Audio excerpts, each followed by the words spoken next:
qua là dinosaurs bao nó cái dinosaurs phi mà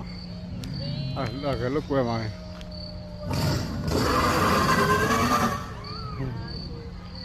cái nào mà tập lừa đã mệt rồi không có gì mà mệt plucking nguyên nha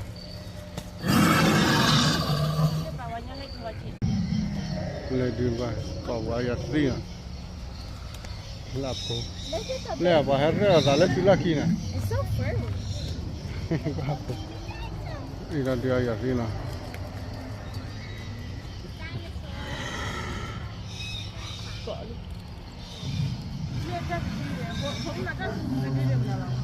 Olivia này đấy, Olivia.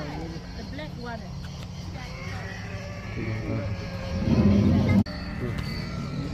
Lần sau cho đó.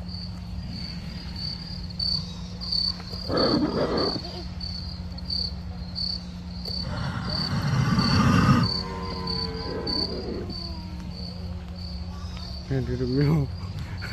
là miêu gì vậy?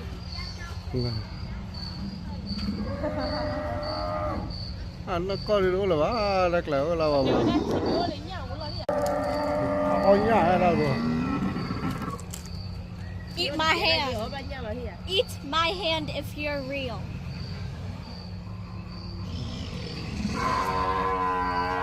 yep he's not what is the name ta đưa bà đồ ra cái ta culi đó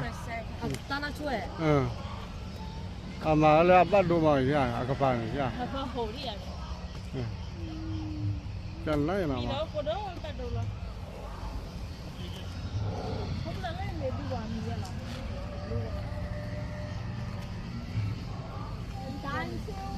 so big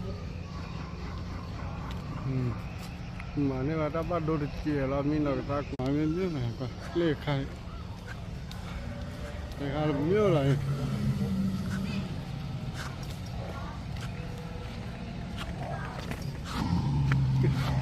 quả vai à chứ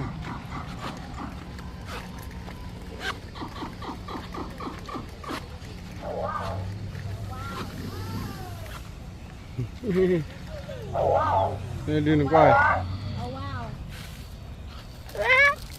đây là cái gì à mẹ bùa gì à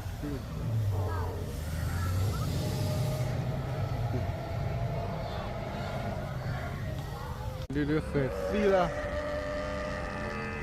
có vào bỏ ra nào là